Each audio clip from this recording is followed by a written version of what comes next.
Welcome back everybody to another brand new video. It's been months since the last one. I've just been flat out in the daytime working really. I do a lot now for dream car giveaways. When they get the old classic cars in for their competition site, they usually send it to me. So I can go through it front to back, make sure it's perfect.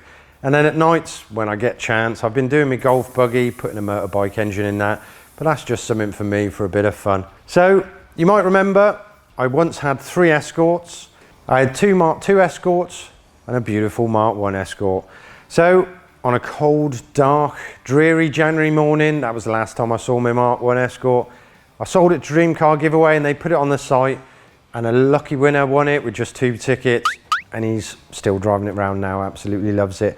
And by the time you're seeing this video, this Mark II, they're picking it up in a bit, would have gone through the competition site as well. So what have I got left? That's right, the standard 1600 Sport. So I restored this in 2020. I've driven it a bit, not as much as I should to be honest, but it's great seeing other people smiling and waving when you're driving up the road. Back in 1980, same year I was born, this thing would have been awesome compared with some of the other cars that were about. But to today's standard, I mean, when you compare it to my Mark I, which was 133 brake horsepower, my Mark II was 181 horsepower, or we got this, which is 85 horsepower, but it's probably lost some over the years, to be honest. Now, it's fun to drive, but there's a different kind of fun when you pull out of a junction and get the back end out. You know, that's what I miss with this car. It's a matching numbers engine to the car, all original 1600 Sport, so we don't want to ruin that, but I want to give it a bit more power, you know? So maybe a set of Webers, port the head, eye-lift cam, probably have to put a limited slip in it as well, just to take that power. And also the South African imports, they did have a chin spoiler, so I'll probably find that out. I've got it somewhere and put it back on, or just get one and color code it. Just want to make it still original, but tweak it a bit. And I think the first thing we've got to do is let's find out what horsepower this has. So it's a trip to see Dave on the rolling road, I think. Let's go.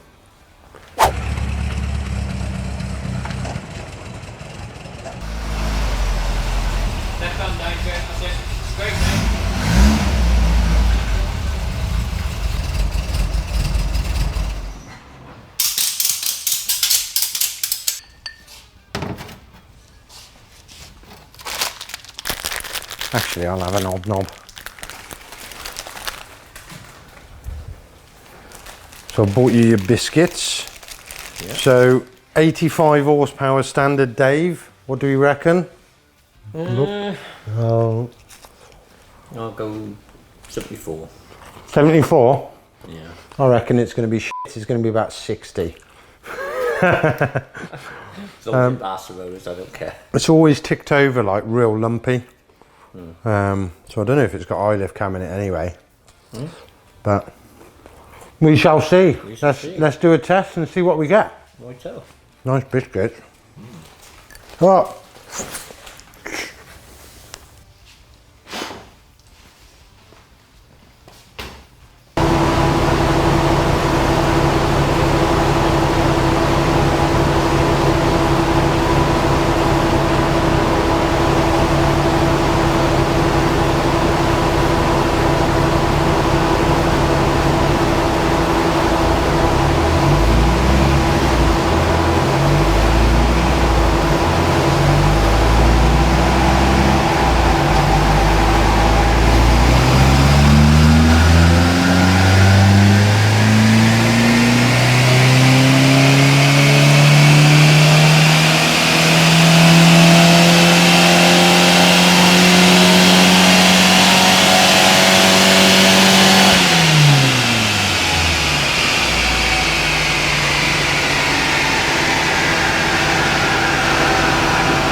How'd you skip unskippable YouTube adverts?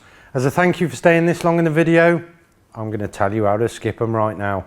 So if you're watching on TV, advert comes on, press the up arrow on your remote, and it goes onto this little eye.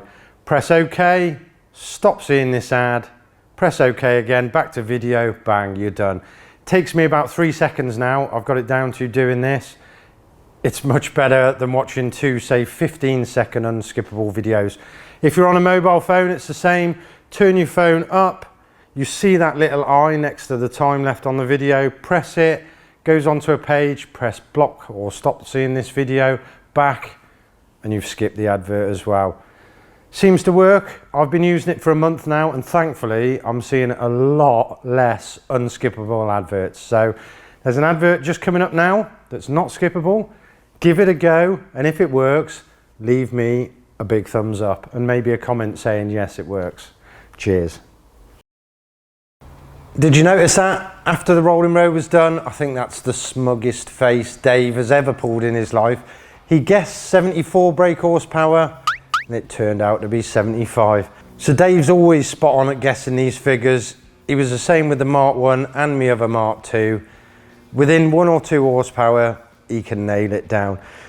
So we've lost 10 horsepower somewhere, which is nearly a 15% loss. After the run, we checked the exhaust temperatures with a probe, and you can see cylinder 1 is close to 200 degrees.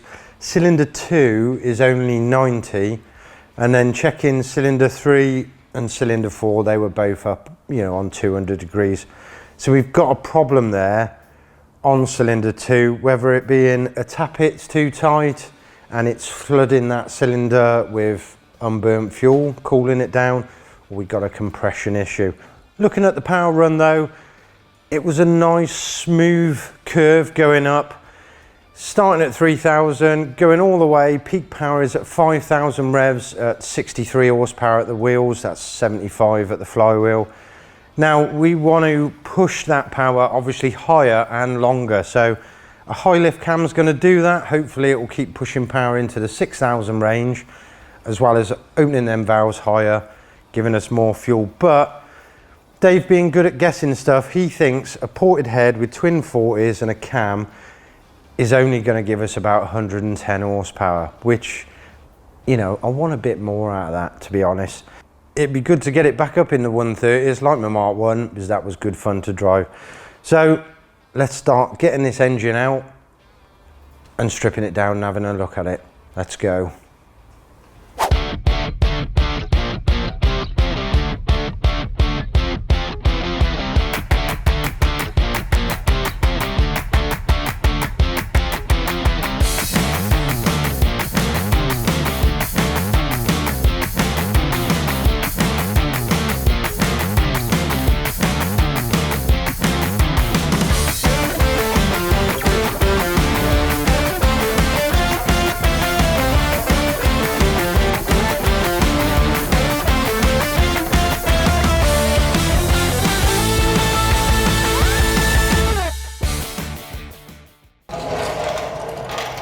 And there we go, it's out. I suppose cross-flow engine, probably one of the easiest engines to ever remove from a car. Fuel hose, exhaust, handful of wires, and it comes straight out. Looking at the engine, it's not been hammering out oil everywhere. Still looks in all right condition, to be honest. I think we're gonna start top down, and as we're stripping it, check for this cylinder 2 problem. The first thing's gonna be the tappets. I last adjusted them 4 years ago, so yeah, might have moved a bit, but yeah, that's what we're going to do. So let's get that rocker cover off and take a look. Well, that's one very clean rocker assembly. All looks nice, all complete, which is good. Checking these, a lot of people go rule of 9 and all that business. The way I do it is put a mirror up the middle, because we've got 2 pistons that are up, say 2 are down. So if we get, say, this one here rocking, so the exhaust valve is just shutting, the inlet valve is just opening, that means the dead opposite is going to be on the compression stroke, and none of the valves are going to be open on that compression stroke. So I would then check these 2. So let's get this one rocking, number 3, and then I can check the clearance on number 2. So let's turn it over.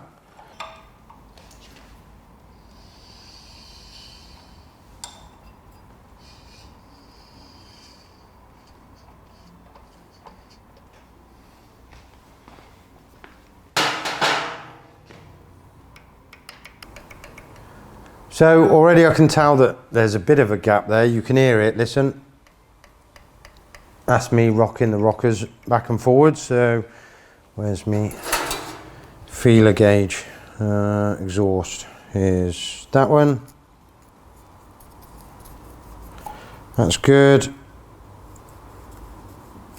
Yeah, and that's good. So we got a good gap. So what is cooling our cylinder 2? Could be a valve not seating properly. I did lap them in, but wonder if a bit of dirt's got in there and it's pitted the valve, and then that's allowing the fuel to constantly go through and cool our cylinder down. So next up, let's rip off the head, shall we? Let's go. Whee!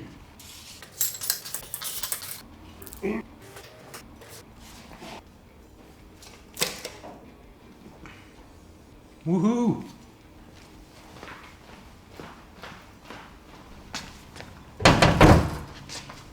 And there we go.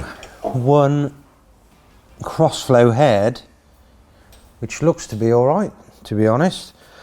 Still got the wow seal on it. So those thinking what that brown gank is down the front of the block that you saw before, I always cover the head gasket in a very thin layer of wow seal.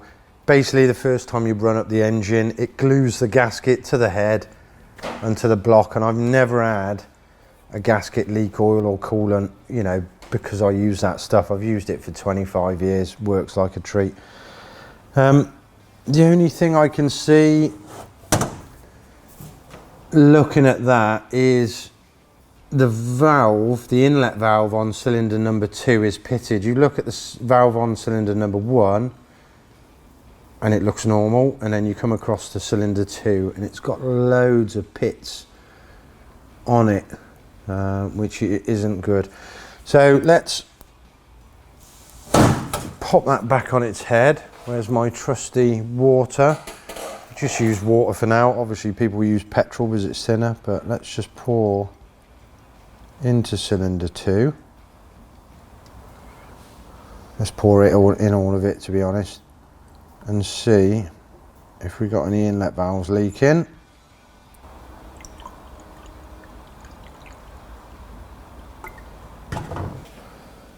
Yeah, and straight away that's peeing out. We got a little tiny bit coming round the valve on cylinder number 1, but the other cylinders seem to be all right. So let's spin it over and check the exhaust valves. Yeah, so flipping it over, cylinder 2 is now here. The only exhaust valve that is leaking is cylinder 2. So that must be what's caused our cold exhaust temperature. It's just letting the fuel air mixture out down the exhaust before it's even been burned, and that's what's cooled it down.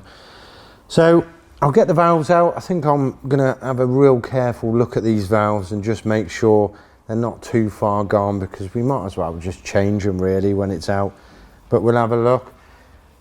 So next thing, let's go and have a look at the engine, shall we? Right, let's have a lookie. Take this gasket off. There we go. Again, the gasket looks very good. There's no marks between the cylinders. Nothing on the block, which is good. So the head gasket was always all right. Pistons. There's about the usual play. There's a bit more on cylinder 2, to be honest. But they look okay. There's no big dents in them. There's been nothing floating around in the cylinder that's damaged. Right, let's have a look at the bores, which are very bad. Yeah, you can see down this bore there's loads of score marks. There's actually a big pit there as well in number 4. Let's turn it round. So these are up, and yeah, on number 2 the skirt of the piston's been going up and down the side of the cylinders as well. So yeah, that's real bad in there. So it could do with being bored out. which I didn't want to do because you start to bore it out and then the 1600 Sport then becomes a 1700 Sport, and it's not what I want to do. I have looked, and 1.3 pistons are the same size, but they've got a smaller dish combustion chamber in the top of them. So whether we can use those, and then because they're smaller we've got extra that we can then bore out, like just plus 30 a little bit, just to reaim them. I'll get me maths going and my calculator out, and we'll have a workout. But yeah, that'll be it for this video. Hope you've enjoyed it. It's a bit more of a chatty kind of one, you know, and yeah, join me for the next one where we'll be stripping this down, getting our maths on and trying to keep it a 1600 Sport. Thanks again for watching. See you on the next one. Ta-da.